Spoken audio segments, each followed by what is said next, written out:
दोस्तों, आज की ये कहानी आपकी ज़िंदगी बदल देगी, इसलिए इस कहानी को पूरा सुने। बुद्ध कहते हैं, अतीत पर शोक मत करो, ना ही भविष्य की चिंता करो, बल्कि बुद्धिमानी और ईमानदारी से वर्तमान में जियो।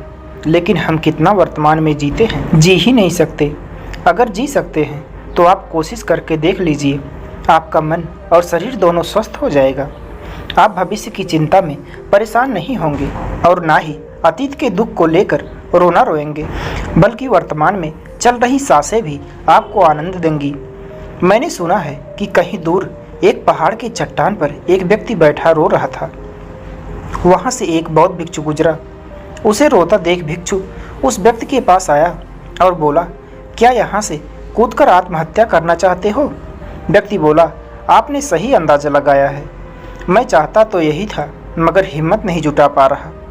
भिक्षु ने कहा, क्या सब पीछे छोड़कर आए हो या अपने साथ भी कुछ लाए हो? व्यक्ति ने कहा, नहीं, मैंने सब कुछ पीछे छोड़ दिया है, मैं अपने साथ कुछ भी नहीं लाया। भिक्षु ने कहा, तो आप इतना बोझ क्यों लिए बैठे हो? व्यक्ति ने कहा, कौन सा बोझ? मेरे पास तो कुछ भी नहीं है, मैं तो खाली हूँ, कंगाल हूँ। भिक्षु ने कहा, फिर तुम कौन से बोझ के तले दबे जा रहे हो, जो तुम्हारी सांसें भी ठीक से नहीं चल पा रही हैं? तुम आत्महत्या करना चाह रहे हो और रो भी रहे हो। खाली इंसान तो ऐसे नहीं रोते। जो कंगाल हो गया है उसे क्या डर? अपने अंदर में झांको और देखो, तुमने कितना बोझ उठाया है, कितना कुछ तुम अपने सर पर ढो रहे हो। इसे उतार कर रख दो, थोड़ा हल्का हो जाओ। कब तक इस बोझ के तले दबे रहोगे? वह व्यक्ति भिक्षु के चरणों में गिर पड़ा और बोला, आपने तो मुझे पढ़ लिया, मेरे अपने भी मुझे नहीं पढ़ सके, मेरी समस्या का समाधान कर सकते हैं। भिक्षु ने कहा, कहाँ समस्या है? व्यक्ति ने कहा, मेरी घर पर, वहाँ मेरे साथ चलिए। भिक्षु ने कहा, नहीं, समस्या तुम्हारे घर पर नहीं है, समस्या तुम्हारे अंदर है। जब तक तुम अपने अंदर में समस्या का समाधान नहीं करोगे, तुम्हें हर जगह समस्याएं ही नजर आएंगी। और अगर यहाँ इस चट्टान पर समस्या नहीं है, तो फिर तुम यहाँ आत्महत्या करने की कोशिश क्यों कर रहे हो? क्योंकि तुमने तो घर पर सब कुछ छोड़ दिया है, समस्या तो छूट गई है, फिर तुम इतनी परेशान क्यों हो? व्यक्ति बोला, आप सही कहते हैं, आपकी बात समझ रहा हूँ, कमी मुझ में ही है, इसलिए मैं तो आत्महत्या करना चाहता था। मैं किसी काम का नहीं हूँ, मैं जो कुछ भी करने जाता हूँ सब बिगड़ जाता है, मेरी किस्मत ही बहुत खराब है। भिक्षु ने कहा, ठीक है, मुझे बताओ कि क्या खराबी है तुम्हारी किस्मत में? व्यक्ति ने कहा, मैंने व्यापार करने के लिए अपने परिवार से धन लिया, उस धन से मैंने व्यापार किया, लेकिन मेरा व्यापार ठीक से नहीं चला। शुरू में मेरे परिवार वालों ने मेरा साथ दिया, लेकिन धीरे धीरे जैसे जैसे मैं अपने व्यापार में नुकसान उठाता गया, मेरे परिवार वाले भी मुझसे दूर हो गए।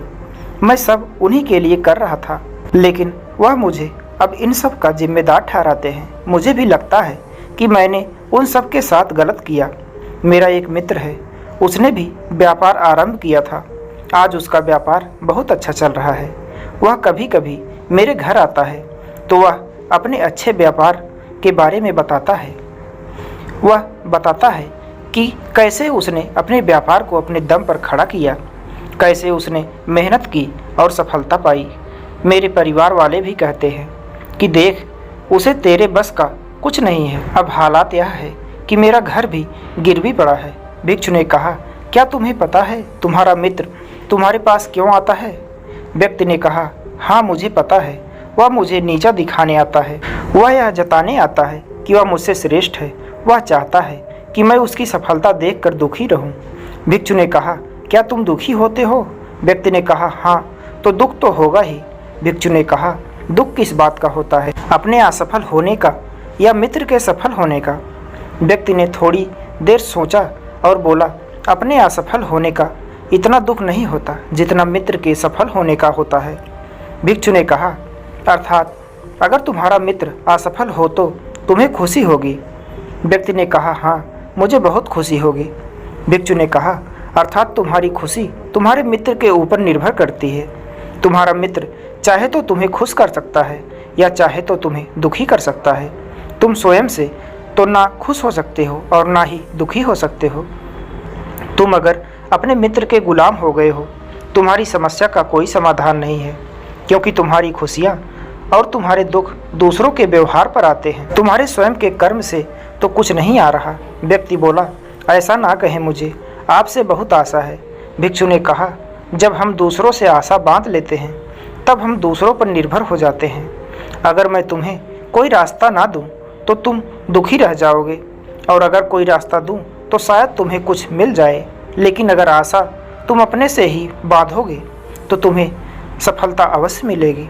तुम्हारा मित्र आज तुम्हें दुखी करने आता है, लेकिन बातें वह सच्ची ही बताता है। वह अपने संघर्ष और अपने अनुभव की बात बताता है। उसके अनुभव और अपनी बुद्धि का उपयोग करो, उसके संघर्ष का उपयोग करो। दुखी होने की जगह खुशी बनाओ कि तुम्हें घर बैठे कुछ अनुभव मिल रहा है। संघर्ष करो, हार मत मानो, कर्म करते जाओ। बुरी से बुरा वक्त भी अच्छे से अच्छा वक्त में बदल जाता है, लेकिन यह दोनों वक्त देखने के लिए जीवित रहना जरूरी है। और जब तुम्हारा वक्त अच्छा शुरू होगा तब तुम्हारा मित्र तुम्हें अपनी सफलताओं की कहानी नहीं बताएगा, वो अपनी असफलताओं की कहानी बताएगा, ताकि तुम गलत निर्णय ले सको। तब भी अपनी ही बुद्धि का प्रयोग करना। उस समय भी वह तुम्हें दुखी करने आएगा, क्योंकि उसे भी उतना ही मज़ा आता है तुम्हें दुखी करने में जितना कि तुम्हें आता है उसे दुखी देखने में। व्यक्ति ने कहा, आप सही कहते हैं, मेरे जीवन को मैं नहीं चला रहा, दूसरे ही इसमें सुख और दुख भर रहे हैं। लेकिन क्या अपनों के लिए कुछ करना गलत है? मैं अपने परिवार के लिए अच्छा करना चाहता था, लेकिन वह परिवार ही मेरे साथ नहीं है। भिक्षु ने कहा, तुम सांत्वना चाहते हो। वास्तव में इस दुनिया में सब सांत्वना होना ही चाहते हैं। वे चाहते हैं कि हम कुछ करें तो लोग उसकी प्रशंसा करें। प्रशंसा ना होने पर हम दुखी हो जाते हैं। हमें लगता है कि सब मतलबी हैं, लेकिन अगर तुम किसी को अपना परिवार मानते हो और उसके लिए कुछ करना चाहते हो तो तुम्हें क्यों लगता है कि वह दूसरों के लिए कर रहे हो? तुम अपने लिए ही कर रहे हो। अगर तुम्हें लगा कि तुम दूसरों के लिए कर रहे हो तो तुम दुखी ही रहोगे, और तुम्हें लगा कि अपने लिए कर रहे हो तो तुम खुश रहोगे। जब तुम अच्छा केवल अच्छा करने के लिए करते हो तब तुम्हें सांत्वना की ज़रूरत नहीं पड़ती। व्यक्ति ने कहा, आप सही कहते हैं, मैं समझ गया हूँ। अब तक मेरी किस्मत दूसरों के हाथ में थी तो ये खराब थी। अब मैं अपनी किस्मत अपने हाथ में रखूँगा। अब यह अच्छी हो जाए या खराब हो जाए, मैं हार नहीं मानूंगा। फिर भी क्या आप मुझे कुछ दे सकते हैं? जब मेरे जीवन का सबसे बुरा वक्त हो तब मेरा साथ निभा सके। भिक्षु हंसा और कहा, यह छोटा सा बक्सा मैं तुम्हें देता हूँ, इसे हमेशा अपने साथ रखना। इसमें एक ऐसा राज है जो तुम्हें बड़े से बड़े दुख से बाहर निकालेगा, लेकिन इसे तभी खोलना जब तुम्हारी ज़िंदगी में कोई राह नज़र ना आए और तुम्हें लगे कि सब व्यर्थ है, मेरी बातें भी व्यर्थ हैं, यह दुनिया व्यर्थ है, यहाँ रहना ही व्यर्थ है।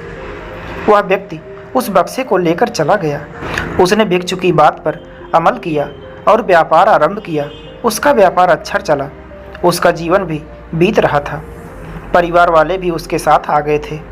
अब वह जो कुछ भी कर रहा था सब अपने लिए ही कर रहा था। भूतकाल का रोना भी वह छोड़ चुका था, भविष्यकाल की चिंता भी वह नहीं करता था, वर्तमान को सुधारने में लगा रहता था। लेकिन वक्त बदलता है, अच्छा समय हमेशा नहीं रहता, बुरा समय हमेशा नहीं रहता। उसका अच्छा समय भी समाप्त हो गया।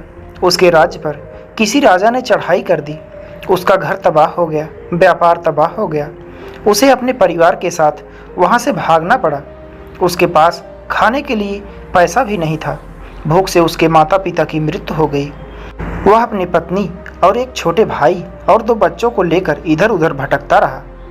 उसके बच्चे बीमार थे, उसे पैसा चाहिए था, लेकिन उसके पास कुछ भी नहीं था।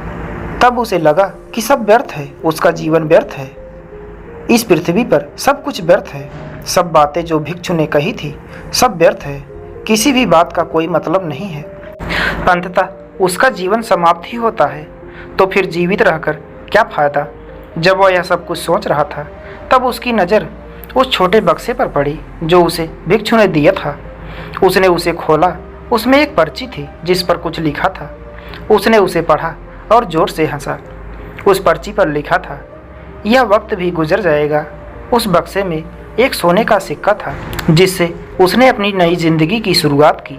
हो सकता है आपके पास वह सोने का सिक्का ना हो, लेकिन हिम्मत तो है ना कुछ कर लेंगे।